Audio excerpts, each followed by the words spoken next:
Que a paz de Cristo Jesus esteja reinando em vossos corações. É com alegria, com satisfação, que mais uma vez nós estamos aqui. Estamos de volta depois de um pequeno período para trazer mais subsídios da Palavra de Deus.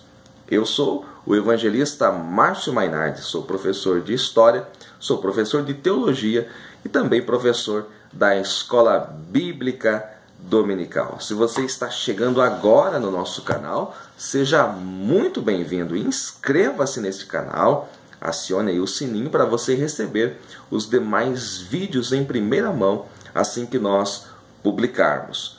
Nós vamos comentar o quarto trimestre das lições bíblicas da revista da Escola Dominical da editora CPAD, e neste quarto trimestre de 2018 traz o tema As Parábolas de Jesus, as verdades e princípios divinos para uma vida abundante. Se você já se inscreveu no nosso canal, ajude-nos a espalhar a palavra de Deus compartilhando os nossos vídeos nas suas redes sociais. A lição de número 1, que será estudada em 7 de outubro de 2018, traz o tema Parábola, uma lição para a vida. O nosso textuário está em Marcos 4, versículo 34, que diz: E sem parábolas nunca lhes falava, porém tudo declarava em particular aos seus discípulos. Nossa verdade prática diz o seguinte: as parábolas são uma forma instrutiva para se ensinar grandes lições, e delas podemos extrair as inspirações e os ensinamentos divinos para a vida cristã. No primeiro momento, é necessário nós definirmos o termo parábola. E o nosso comentarista, que é o pastor Wagner Tadeu dos Santos Gabi, ele faz isso muito bem no primeiro tópico desta lição, que eu vou trazer aqui um resumo para você. Parábola, a definição no hebraico é a seguinte: a palavra é mashal, que significa um dito profético, um provérbio, uma analogia, um enigma, um discurso, um conto ou uma símile.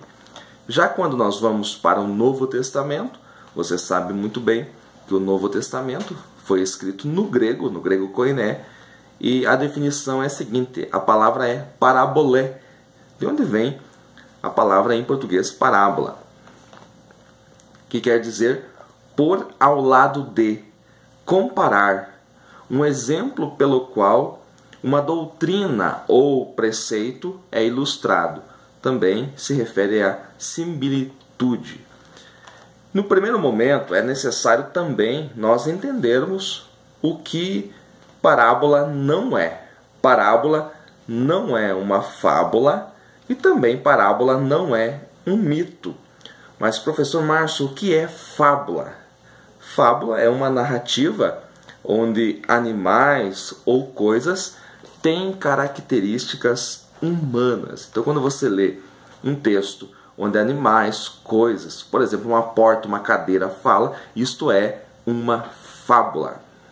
E o mito são narrativas utilizadas pelos gregos, iniciaram-se na Grécia Antiga, para explicar fatos reais e fenômenos da natureza, isto é, um mito. Então, é necessário nós diferenciarmos o que é uma parábola, o que é uma fábula e o que é um mito. É claro, queridos, que a Bíblia tem também outras figuras de linguagem. Por exemplo, a Bíblia Sagrada utiliza-se das metáforas, utiliza-se da hipérbole, mas nós vamos focar neste quarto trimestre a respeito das parábolas, principalmente as que foram citadas por Jesus no Novo Testamento, o que não impede de, em algum momento, nós comentarmos também alguma parábola que há no Antigo Testamento. É muito importante você saber que as parábolas ilustram verdades por meio de símbolos. Então Jesus trazia estes símbolos, pegava coisas do cotidiano que as pessoas conheciam para trazer algumas verdades. Então, parábolas ilustram verdades por meio de símbolos. Este é um fato muito importante que você pode levar aí para a sua classe. Uma pequena observação que eu faço nesta pré-aula é que para aplicar uma parábola é muito importante analisar aquilo que a precede e o que a segue para descobrir a ideia principal. Aliás, esta regra é utilizada não somente nas parábolas, mas em todos os textos das Escrituras. Você que é ensinador, aluno da escola dominical, pregador da palavra de Deus, você precisa entender que quando você toma um texto das Sagradas Escrituras, você precisa analisar o que vem antes daquela parte que você deseja ler ou pregar. E também verificar o que vem após aquela parte que você tomou como centro do seu ensino ou da sua pregação. Se possível, ver até o capítulo anterior, o capítulo posterior, para que você tenha o contexto correto. Então, quando a gente vai estudar uma parábola, nós fazemos isso, analisamos o contexto, o que a precede e aquilo também que a sucede, para nós descobrirmos a ideia principal. É importante lembrar que nem sempre as parábolas são de fácil interpretação. Eu mesmo, não é meu forte o estudo das parábolas, mas neste quarto trimestre eu vou focar nisso para trazer aos irmãos alguns subsídios, então eu também vou buscar. Mas é claro que nem sempre as parábolas são de fácil interpretação, então nós precisamos nos aprofundar nisso, verificar o contexto que ela está inserido, por que Jesus falou aquilo naquele momento, para que nós possamos fazer a interpretação correta. Algo muito importante que o nosso comentarista faz aí no tópico de número 2 é analisar o contexto social, e na sua lição aí há importantes informações a respeito da geografia da Palestina, da Galileia, da Judéia e também as práticas que os cidadãos daquela época faziam. Eu anotei aqui algumas coisas importantes a respeito do contexto social. Então, eles estavam, toda a Judéia, todo o Oriente estava sob o domínio romano, e os pequenos produtores da Judéia e de toda a região estavam praticamente falidos, porque eles tinham que pagar um alto tributo a Roma. Então, os impostos eles eram muito elevados, altos tributos. Roma constituía os publicanos, os cobradores de impostos, sobre esses pequenos produtores. Esses homens recolhiam os impostos e repassavam a Roma. Você tem exemplo de alguns cobradores de impostos, como por exemplo Levi, como por exemplo Zaqueu, e isto com certeza oprimia esses pequenos produtores que estavam praticamente falidos e então trabalhavam para pagar o seu imposto. Havia então uma grande desigualdade social na Judéia naquele período. A agricultura, a fruticultura, a pecuária e a pesca, estas eram as principais atividades daquela época, daquele contexto. Então você pode ter a noção de como aquele povo vivia e se comportava, e vai entender o porquê que Jesus utilizou-se de certas parábolas. Outra questão importante que o nosso comentarista levanta aqui é a respeito do contexto literário. Então, os evangelhos são os escritos dos sermões e atos de Jesus, alguns dos atos, e não uma biografia. Isso daqui ele fala ainda no segundo tópico, o terceiro subtópico, quando ele diz a respeito de contexto literário, os evangelhos. Então, os evangelhos não são a biografia, e sim os relatos de alguns sermões e atos do Senhor Jesus. Como ler e entender uma parábola? algumas dicas aqui, ó, analisando os fatores culturais dentro do seu tempo. Então tem práticas que eles faziam naquela época que hoje já não acontece mais. Então analisar os fatores culturais dentro do seu tempo, não cometer um anacronismo. O que é, professor, um anacronismo? É você tirar um fato de 2000 anos atrás e querer entender ele hoje, sendo que ele não acontece mais na cultura em que nós vivemos. Outra questão importante é observar o contexto social original e também verificar o contexto da fala de Jesus, conforme eu já falei há pouco. Uma dica que o nosso comentarista dá no terceiro tópico, já no final do terceiro tópico, é fazer algumas perguntas. Veja só as perguntas que você deve fazer. Por exemplo, para quem foi contada aquela parábola? Por que foi contada? Qual a moral daquela parábola? Há algum ponto culminante na parábola? Há alguma interpretação que é dada na própria passagem? Por exemplo, na parábola do semeador, o próprio Jesus, depois que a multidão vai embora, os discípulos ficam com ele, os próprios discípulos chegam até Jesus e perguntam, e Jesus mesmo dá a interpretação da parábola. Então você tem que analisar se na própria passagem já não há a interpretação da parábola, senão você pode fazer as perguntas anteriores.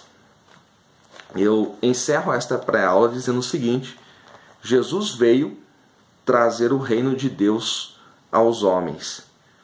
Não era fácil fazer um povo materialista entender realidades espirituais. Por isso, Jesus utilizou-se do recurso das parábolas. Veja que as parábolas sempre são relacionadas ao reino de Deus. E o reino de Deus é algo muito amplo, não é algo temporal. Quando nós falamos de reino, quando Jesus fala aqui de reino, ele não está apenas falando do reino milenar, que é um reino que tem um início e tem um fim, mas está englobando um todo. O reino, a frase reino de Deus, ela é muito ampla. E sempre que Jesus inicia as parábolas, ele diz assim: o reino de Deus é semelhante a um homem que saiu a semear. Então sempre são parábolas referentes ao reino de Deus. E não é fácil você trazer algo espiritual a um povo materialista e fazer com que este povo entenda. Perceba que quando Jesus chegou, os judeus esperavam um Messias que viesse como rei, com uma coroa na cabeça, montado em um cavalo branco, e destronasse o Império Romano, tomasse de volta o poder político de Israel e restaurasse a nação politicamente. Era esta a esperança dos judeus naquele tempo. E Jesus veio de forma totalmente diferente. Ele veio trazer, primeiramente, um reino espiritual, um reino que ele queria colocar dentro dos homens. E não era fácil esta missão de trazer algo espiritual para um povo que estava na carne, que só pensava naquilo que era físico. Então, por isso, Jesus se utilizava das parábolas para que ele tivesse um acesso maior a este povo. Então, todavia, para os que já estavam endurecidos, porque tinham alguns que, mesmo ouvindo as parábolas, que eram coisas que eles conheciam no dia a dia, não queriam ouvir as verdades que Jesus trazia. Então, já estavam endurecidos e decretaram assim o seu destino. As parábolas, para esses, tinham o efeito contrário, não o efeito de revelar o reino de Deus, mas o efeito de trazer o juízo, a justiça, conforme a citação do profeta Isaías, que Jesus fala aqui em Marcos capítulo 13, versículos 13 a seguir. Diz assim, ó: por isso lhes falo por parábolas, porque eles vendo não veem, e ouvindo não ouvem, nem compreendem. E neles se cumpre a profecia de Isaías que diz, Isaías escreveu isto lá no capítulo 6, ouvindo ouvireis, mas não compreendereis, e vendo vereis, mas não percebereis.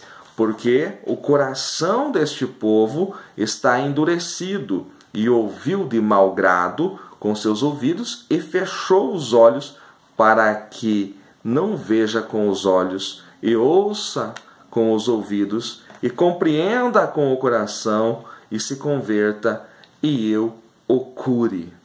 Então, quando você lê de maneira superficial esta parte aqui da fala de Jesus, pode dar a entender que Jesus está sendo cruel, que ele está se utilizando de parábolas, de enigmas, para que o povo não entenda. Mas não é isso. Esta parte aqui Jesus se dirige àqueles que já endureceram o seu coração, que já decretaram o seu destino ao não quererem ouvir as verdades do reino dos céus. Então, para esses que já estão cegos, que já fecharam seus olhos, as parábolas trazem o juízo, e eles não ouvirão, não entenderão, não enxergarão e seguirão o seu próprio destino. Com certeza, queridos, durante este trimestre nós aprenderemos muito com estas lições preciosas. Se esta pré-aula foi útil para você, nos ajude aí, inscreva-se no canal, dê o seu joinha, compartilhe os nossos vídeos, ajude-nos a levar a palavra de Deus, e que o Senhor abençoe-te grandemente, que você tenha uma aula abençoada em nome de Jesus.